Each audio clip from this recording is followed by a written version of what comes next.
Alright, so the director of this movie, Brad Anderson, clearly likes to make his actors do extreme things. Christian Bale lost an absurd amount of weight for The Machinist, and in this one, there is a possibility that there are birds nesting in Halle Berry's hair.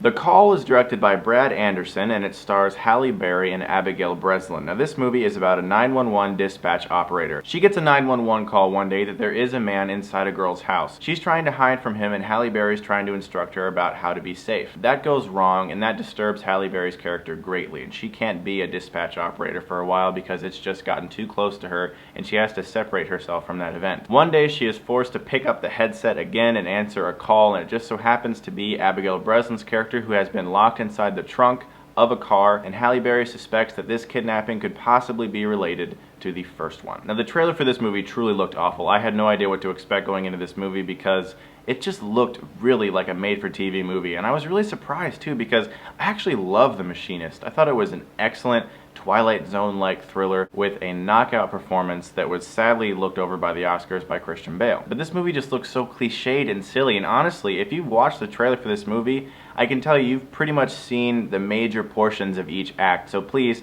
if you're interested in seeing this film, do not watch the trailer because it gave away way too much. And this film, in my opinion, is okay. It's not terrible and it's not that great.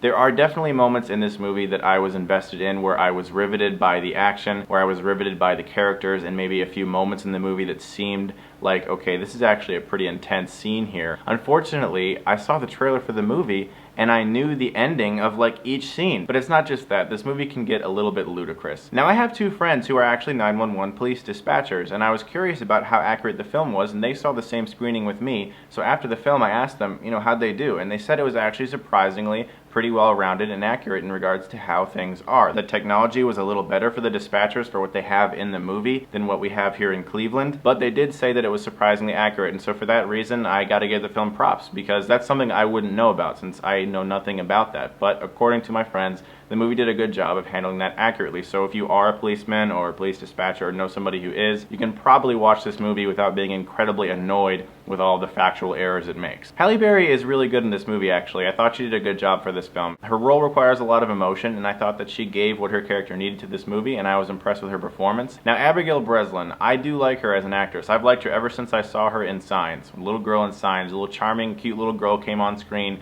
complaining about water, and it was great. She was amazing in Little Miss Sunshine as well, Oscar-nominated role there. But in this movie, I really feel like she just overacted the entire movie. And I get it. You're in a situation where you are more than likely thinking, I'm going to die. But the way Anderson directed this movie was, he got so many horrifically close-up shots, like literally with the camera like bumping against her face. Like it was like obviously right here. Like her face was beginning to appear rounded as if he was using a fisheye lens just to get like right up in her face. And when she's crying and whimpering and everything, it can get a little bit annoying. It didn't feel real. It felt extremely forced. I wouldn't say she was terrible in the movie, I just think that she just went too far with it. Also, the main kidnapper in this film is a disturbing, absurdly creepy man, but he's given absolutely no real motive. You never really understand exactly what is going on with him. They never even attempt to explain it. And whenever a killer is just kind of passed off as, oh, he's insane, I just feel like that's a cop-out. It's just a lazy way of writing a movie where you don't actually give your killer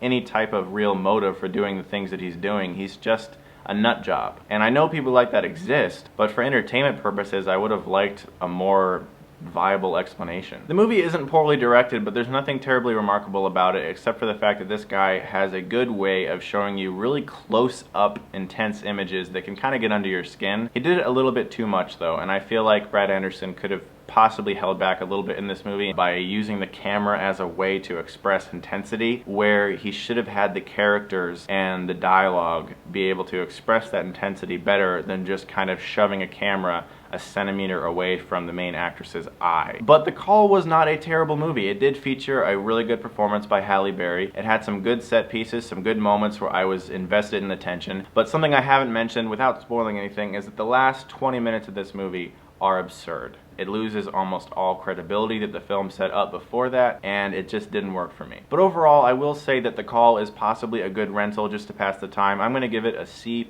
Thanks a lot for watching, guys, and as always, if you like this review, you can click right here and get Stuckmanized.